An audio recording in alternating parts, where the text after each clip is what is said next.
Mais c'est quoi exactement une intelligence artificielle? Le 30 novembre 2022, OpenAI lance son modèle le plus connu, ChatGPT. Cela fait maintenant 3 ans qu'on entend parler d'intelligence artificielle partout. Dans nos téléphones, nos voitures et même dans des jeux vidéo. Spoiler alert, ce n'est pas un cerveau dans un ordinateur ni une conscience cachée dans un robot.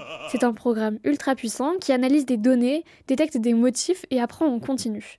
Pour ce faire, elle utilise principalement 2 grandes méthodes, le machine learning et le deep learning. Le machine learning, c'est l'apprentissage automatique. Imaginons qu'on veuille apprendre à un enfant à reconnaître un chat. On lui montre beaucoup d'images de chats en lui disant « ça c'est un chat ». Il finit par repérer les caractéristiques communes, les oreilles pointues, les moustaches, les yeux, etc. Ainsi, la prochaine fois qu'il verra un animal, il le comparera à ce qu'il a appris et sera en mesure de dire « ça, c'est un chat ». Le machine learning fonctionne pareil. On donne à l'IA des exemples, images, textes, chiffres, et on lui apprend à reconnaître des motifs. Une fois entraînée, elle peut faire des prédictions sur de nouvelles données. Par exemple, les voitures autonomes utilisent l'IA pour naviguer. Elles apprennent à détecter les obstacles, les piétons, les feux de circulation et même des panneaux de signalisation en analysant des milliers d'images prises en conduisant. L'IA ne voit pas les objets comme nous, mais elle les identifie à partir de leurs caractéristiques. La couleur des feux, la forme des panneaux ou la position des objets dans l'espace.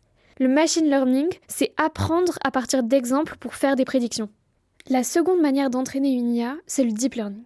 Le deep learning, c'est une version plus avancée du machine learning, inspirée du cerveau humain. Notre cerveau est fait de neurones connectés entre eux. Le deep learning reproduit ces réseaux de neurones artificiels.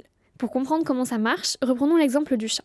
Une première couche de neurones repère des formes simples, lignes, cercles, contours. Une deuxième couche combine ces formes pour détecter les éléments, oreilles, yeux, moustaches. Puis une troisième couche assemble ces éléments et reconnaît un chat. Cette méthode d'apprentissage est puissante, car plus l'IA voit d'exemples, plus elle devient performante. Elle peut ainsi repérer des détails subtils et accomplir des tâches complexes comme reconnaître un visage, traduire une langue ou générer des images. Le deep learning, c'est du machine learning avec plusieurs couches de neurones capables d'apprendre tout seul à partir de données brutes. L'IA apprend donc des données, des images, des chiffres, du texte et autres.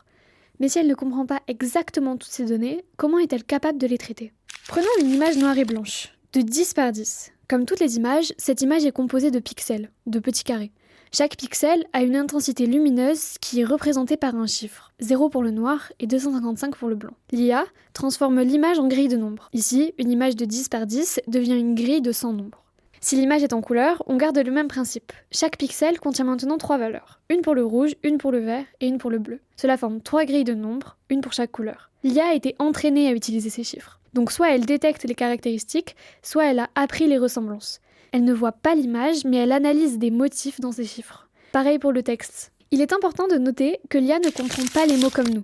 Par exemple, si on lui avait dit qu'un chat était une table, elle l'aurait cru. Les mots pour elle ne sont que des étiquettes, des moyens de différencier les choses sans vraiment saisir leur sens profond. Elle n'a aucune notion du monde réel. Elle ne sait pas que ce chat s'appelle Perlimpinpin et qu'il fait ses griffes sur la table. Elle se contente d'associer les données sans interpréter le contexte ou l'histoire qui va avec. Mais donc, comment transformer du texte en chiffres? Chaque mot peut être remplacé par un numéro unique dans un dictionnaire. Par exemple, le mot chat est égal à 54 et le mot chien à 99. Mais cette méthode est limitée, car chat au singulier et chat au pluriel sont considérés comme différents. L'IA utilise donc des vecteurs de mots, des graphiques appelés Words Embeddings. Chaque mot est représenté par une liste de nombres qui reflète son sens. Par exemple, roi est représenté par 0,8, 0,2, 0,5, et reine par 0,8, 0,2, 0,6, ce qui est très proche de roi. Cela permet à l'IA de comprendre que roi et reine sont liés. Elle ne comprend pas les mots comme nous, mais elle détecte les relations mathématiques entre eux. L'IA est une technologie fascinante, mais son impact écologique est considérable.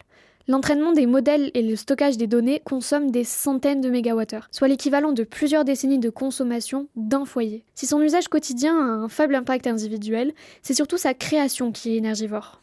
L'IA nous impressionne par sa rapidité d'apprentissage et sa capacité à analyser des données massives, ce qui nous donne l'impression qu'elle est intelligente. Malgré son potentiel, l'IA a besoin d'un humain pour la corriger, la valider et lui fournir des informations. Contrairement à nous, elle ne comprend pas réellement ce qu'elle fait. Elle ne prend pas de décision en fonction d'un contexte global et elle n'a pas d'intuition.